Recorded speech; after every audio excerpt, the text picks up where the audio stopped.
بچپن میں اپنی اولاد کو تربیت اس انداز میں کر دیں کہ وہ ہمیشہ نماز کا پابند بھی بن جائے اور نماز کا عادی بھی بن جائے اور نماز ایسی سیکھ لے جیسا کہ علماء کرام نے، مفتیان نظام نے اور سب سے بڑھ کر کے حضور علیہ الصلوۃ والسلام نے تعلیم فرمائی ہے.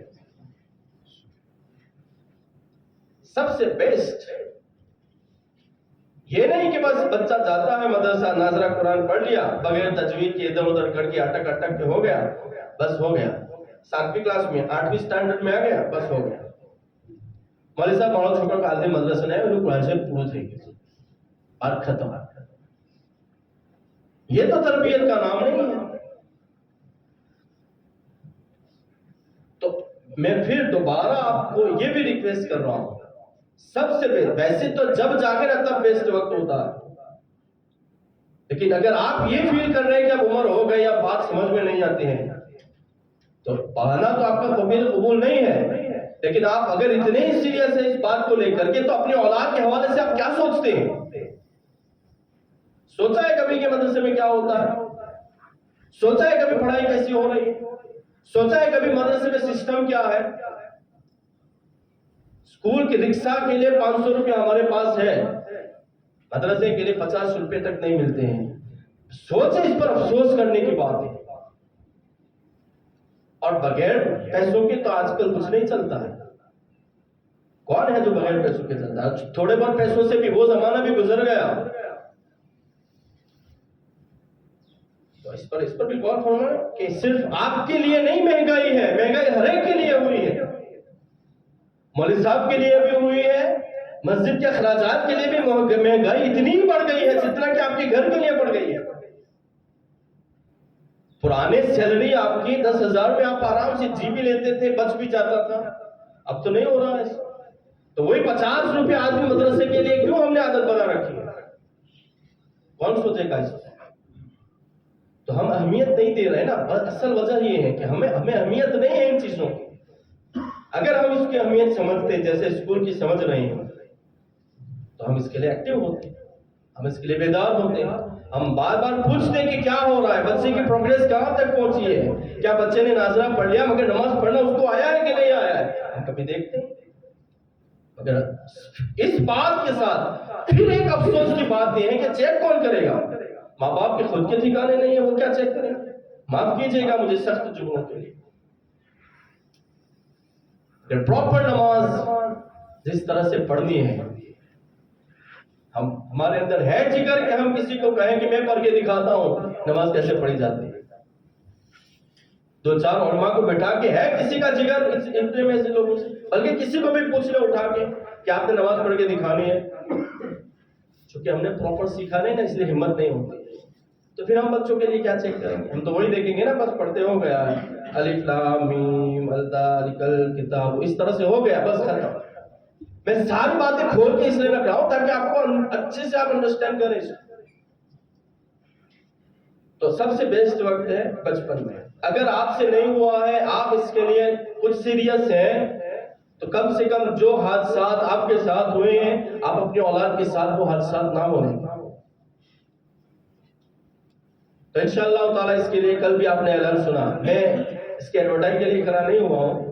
بات پر سے بات نکلی تو پھر مقصد تو ہمارا یہ ہے نا، جگانا ہے لوگوں کو، بس جس انداز سے بھی جا کے، چاہے جوانی میں جا کے چاہے بچپن میں جا کے. اور انشاءاللہ تعالیٰ ہم اس کے لیے بھرپور کوشش بھی کریں گے. تو آپ سے گزارش یہ ہے، کل بھی آپ نے سنا کہ ہمارے یہاں انشاءاللہ مدرسہ ہم اس کو پراپر طریقے سے چلانے کے لیے کمر بستہ ہوئے. انشاءاللہ تعالیٰ ہماری کمیٹی کے حضرات بھی بہت ذمہ داری کے ساتھ انہوں نے بھی اس کام کو آگے بڑھایا ہے. اور سب سے بڑھ کر کے نوجوانوں میں بھی جو ان کی ذمہ داری نہیں تھی مگر پھر بھی بالکل کوشش کے ساتھ اور جس طرح سے بھی پوری ہمت دی ہے انہوں نے کہ جہاں جہاں بھی جس طرح سے بھی ضرورت پڑے گی ہم آپ کے ساتھ ہیں. تو پھر آپ کا کام ہے کہ آپ بچوں کو کم سے کم بھیجیں. خود نہیں ہے تو اڑوس پڑوس میں اپنے آجو باجو میں دیکھ لیں کون بچہ ہے جو بچے سے پڑھنے کے لائق ہے. ٹیوشن جاتا ہے میں روکوں گا نہیں، اسکول کے لیے ٹائم نہیں ملتا ہے تو میں یہ نہیں کہوں گا کہ اسکول چھوڑ دیں، یہ بھی ضرورت ہے، مگر یہ کہوں گا کیا قبر میں جانے کے لیے کیا یہ ہماری ضرورت نہیں ہے؟ اگر اسکول نوکری کے لیے ضروری ہے تو جنت میں جانے کے لیے کیا نماز پڑھنا ضروری نہیں ہے؟ اور اس کو سیکھنے کے لیے کیا بچپن کا وقت مدرسے میں گزارنا ضروری نہیں ہے؟ اگر ہے تو کرنا کیا چاہیے وہ آپ کو سوچیں.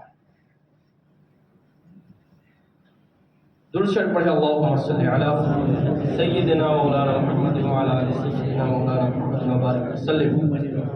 صلاۃ و سلام علیک یا رسول اللہ صلی اللہ تعالی علیہ وسلم. اور پھر فضیلت کی بات ہے تو انشاءاللہ ہم اس پر بھی آگے لیں گے کہ وہ جو بچپن میں بچے جو مدرسے میں پڑھنے جاتے ہیں نا، ان کی فضیلت آپ اس کو معمولی نہ سمجھیں، بڑے عظیم لوگ ہیں. سلسلے نقش بند کے ایک بہت بڑے بزرگ ہیں. جب بھی ان کو کوئی پریشانی ہوتی تھی تو ان کا عمل جو کتابوں میں لکھا ہے وہ یہ ہے. بزرگ تھے بہت بڑے. اس زمانے میں لاکھوں ہزاروں کی تعداد میں ان کے مریدین، ان کے فالوورز تھے، بغیر فیس بک اور واٹس ایپ کے، جنہوں نے دیکھ کے ان سے جو متاثر ہوئے تھے. ایسے لوگوں کی ہزاروں لاکھوں میں جن کی تعداد ہے.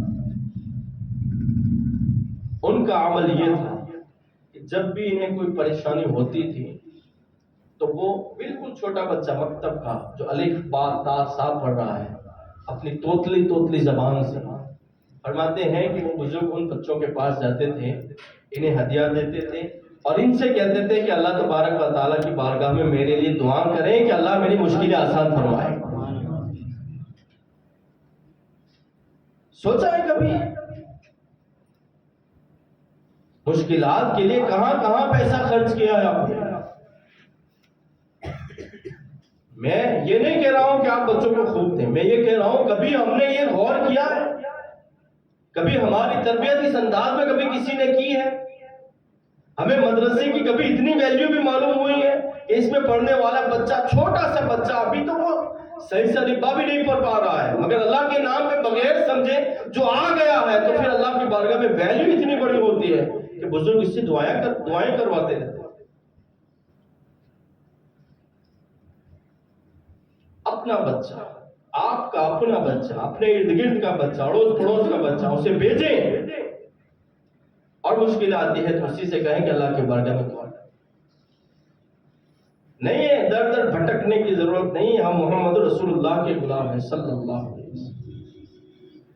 ہمیں کسی لیڈر کے پاؤں پکڑنے کی ضرورت نہیں ہے. امینہ کلال سب سے بڑا لیڈر ہے اور ساری مشکلیں وہیں سے آسان ہوتی ہیں اللہ کا فضل ہے. یعنی جو دین انہوں نے دیا ہے اس دین سے آسان ہوتا ہے. تو اس کے حوالے سے سیریس رہیں. ہم تو سیٹ کمپلیکس میں رہتے ہیں، ہم تو لکڑا والا میں رہتے ہیں، آپ تو ادھر محمد پورہ میں رہتے ہیں، کافی دور ہے ہمارا. تو وی سی ٹی کا نزدیک ہے، منشی اسکول کا نزدیک ہے، کانوینٹ کا نزدیک ہے. اس سے تو مدرسہ نزدیک ہے نا. کمپیئر کر لیں، سوچ لیں. پورا میں آج کھل گیا ہوں آپ کے ساتھ. وہاں اگر ہم جا رہے ہیں تو ہمیں اہمیت ہے. اگر اہمیت ہوتی تو یہاں بھی رکشہ ہو جاتا. وہ 15-20 منٹ کسی کے گھر بھیج دینا یا کسی کو گھر پہ بلا لینا، اور 20 منٹ میں اگر آپ یہ سمجھیں کہ بچہ تربیت پا جائے گا تو یہ آپ کی خام خیالی نہیں، پوری مسلسل بلکہ بہت بڑی غلطی ہے. آپ بھول میں نہیں ہیں، آپ غلطی کر رہے ہیں. 15-20 منٹ میں تربیت نہیں ہوتی ہے، نہ بچہ اس طرح سے پڑھ پاتا ہے. اس لیے کوشش کرنی ہے اس کی ہمیں اپنے مدرسے کو آباد کرنا ہے تاکہ یہ بچے جن سے آپ نے مدرسہ آباد کروایا ہے انشاءاللہ تعالی چند سالوں میں وہ دن آئیں گے کہ ہماری مسجد ان بچوں سے آباد ہو جائے گی جب وہ بالغ ہو جائیں گے. کوشش تو ہمیں کرنی ہوگی اس کی. تو بہرحال اس پر ہمیں آگے جانا ہے. اور آخر میں حضرت ابراہیم علیہ السلام کے حوالے سے مجھے کافی باتیں بھی اس پر بھی کرنی تھی مگر اب ادھر نکل گیا. صرف ایک بات کر رہا ہوں حضرت ابراہیم کی زندگی سے جو بہت بڑا سبق ہے ہمارے کہ ایک مرتبہ حضرت ابراہیم علیہ السلام اپنی بکریوں کا ایک بہت بڑا ریوڑ لے کر کے جا رہے تھے. تو اللہ تبارک و تعالیٰ نے حضرت جبریل کو انسانی شکل میں بھیجا اور انہوں نے کہا تھوڑے سے دور کھڑے ہو کے اللہ. اور ایک روایت میں ہے وہ دعا پڑھی جو ہم تراویح کے بعد پڑھتے ہیں. ایک روایت میں وہ بھی ہے کہ یہ دعا پڑھی حضرت جبریل علیہ السلام. ایک روایت میں یہ ہے کہ انہوں نے اللہ اس طرح سے اللہ کا نام محبت سے آپ بھی بولتے ایک بار اللہ. پھر جب حضرت ابراہیم کے کانوں میں یہ آواز گئی تو اس کے قریب گئے, کہا مجھے میرے رب کا نام ایک بار اور سنا دیں. تو اس نے کہا کہ پہلے تو لیا تھا اپنی مرضی سے لیا تھا, اب اگر آپ کے کہنے پہ لوں گے تو اگر اللہ کا نام لوں تو بتاؤ مجھے دو گے کیا, اجرت کیا دو گے؟ حضرت ابراہیم نے کہا کہ یہ جو میرا ریوڑ دیکھ رہے ہو نا پکڑیوں کا, آدھا ریوڑ لے جاؤ, مجھے رب کا نام سنا. پھر کہا اللہ, بولیے حضرت ابراہیم علیہ السلام نے پھر کہا ایک بار اور سنا دیں. تو کہا آپ کیا دو گے؟ کہا جو بچہ ہے وہ بھی لے جائے. پھر تیسری بار کہا ایک بار اور سنا دیں. کہا ریوڑ ختم ہو گیا, آپ کیا دو گے؟ کہا ریوڑ کو چڑھانے کے لیے ایک چرواہا بھی تو چاہیے. ابراہیم تیری بکریوں کو چلاتا پھرے گا تو اسے اس کے رب کا نام سناتے رہنا. اللہ دن میں 5 مرتبہ اسی رب کے حکم سے آپ کو اس کا نام سنایا جاتا ہے. پھر بھی کافی ہے نا سوچ رہے ہیں, بلکہ انتہائی غفلت دیکھ لیں آپ, کروے جملے انتہائی غفلت ہے. جس خلیل کے نام پر قربانی کر رہے ہیں, قربانی کے نام پر, اس کو چارہ کھلانے کے نام پر اور ذبح کرنے کے نام پر, گوشت تقسیم کرنے کے نام پر نمازیں چھوڑی جا رہی ہیں. انتہائی افسوس کا موقع. سبق تو یہ لینا تھا, ابراہیم علیہ السلام نے تو اللہ کا نام سننے کے لیے اپنے آپ کو بیچ دیا تھا, اور ہم ہیں کہ چارہ کھلانے کے نام پر نمازیں چھوڑ رہے ہیں, گوشت تقسیم کرنے کے نام پہ نمازیں چھوڑی جا رہی ہیں. پھر حکومت کیا ہے کیا, اس سے اندازہ لگائیں یار, کیا کرے مجھے بھی بولنا ہے. اتنے کانٹے بو کے اگر ہم آم پکنے کا انتظار کریں تو ہم کیا کہلائیں گے؟ وہ میں نہیں کہوں گا, آپ سمجھ جائیے گا. کیوں ہم شیطان کا اتنا سپورٹ کر رہے ہیں اور پھر اللہ کا سپورٹ مانگ رہے ہیں؟ اپنے آپ کو تو ہم ہی سمجھا رہے ہیں نا, اور ہم شیطان کا سپورٹ کر رہے ہیں, اور ہم اللہ سے بھی دعائیں بھی کر رہے ہیں کہ اللہ ہمارا بھلا فرما دے, اللہ ہمارے لیے آسانیاں کر دے. کبھی اللہ کے نام پہ تکلیف تو برداشت کر لیں, پھر دعائیں کرنے کی بھی ضرورت نہیں رہے گی انشاءاللہ تعالی. ان اللہ علیم بذات الصدور, وہ تو تمہارے دل کے اٹھنے والی دھڑکن کو سے بھی باخبر ہے, وہ جانتا ہے. کبھی سختی اس کے لیے کر کے تو دیکھیں اپنے آپ سے, نیند نہیں ٹوٹ رہی ہے اس کو توڑ کے تو دیکھیں, کھانا چھوٹ رہا ہے تو چھوڑ کے تو دیکھیں. لیٹ کر کے, آپ کو چھوڑنے کے لیے نہیں کہا جائے, تھوڑا سا ڈیلے کر دیں. ضروری ہے کہ عشاء کی اذان ہو اس کے بعد ہی کھانا کھانے بیٹھنا ہے, یہ کہاں ہے ایسا؟ اب پورے دن جب بھوکے رہے تو اتنی آدھے گھنٹے کی بھوک اور برداشت نہیں ہوتی, لیکن اکثر لوگوں کا ٹائم کھانے کا وہی ہوتا ہے جب عشاء کا وقت ہوتا ہے. کیا ہوگا اس امت کا؟ کب جاگیں گے اور کتنی قیامتیں توڑوائیں گے اپنے اوپر؟ اس لیے ہر چیز ہمارے سبق کے لیے ہے, ہمیں سبق لے لینا چاہیے, اور اس سے زیادہ سبق کے لیے اور کیا مقام ہو سکتا ہے. آپ ہمارے یہاں کے حالات دیکھ لیں, ہم کچھ سمجھدار ہیں, باتیں صرف کرنے کے لیے نہیں ہوتی ہیں, صرف اس سے کچھ سبق بھی لینا ہوتا ہے. تو پھر آخر میں گزارش ہے کہ ابراہیم علیہ السلام کے نام پر اگر قربانیاں دی ہیں تو اللہ کے نام پہ اپنے آپ کو بیچنے کے لیے بھی تیار تھے. کیا ہم اللہ کے نام پر اپنا آدھا گھنٹہ دینے کے لیے تیار ہیں؟ کوشش کرنی ہے نا انشاءاللہ. اب یہ عصر کی اذان ہوگی, ہمیں کوشش کرنی ہے. اب تو دکانوں کا بہانہ نہیں ہے نا, دھندے پہ گیا تھا یا ادھر گیا تھا, کہاں ہے؟ اب تو سب فری ہیں, مگر پھر بھی نمازی دیکھ لیں. اصل میں کوشش کریں گے انشاءاللہ تعالی. حضرت ابراہیم نے اپنی ذات پوری طرح سے قربان کر دی تھی. آگ میں اللہ کے نام پہ جانے کی بات آئی نا تو خلیل اس کے لیے بھی تیار ہو گئے. آپ کو آگ میں جانے کے لیے نہیں کہہ رہا ہے, اللہ کے کرم سے اتنا ٹھنڈا انوائرمنٹ آپ کو مل رہا ہے اے سی کا, اور اس میں آپ کو نماز پڑھنی ہے, اور اللہ تعالیٰ کا اور کتنا کرم ہوگا.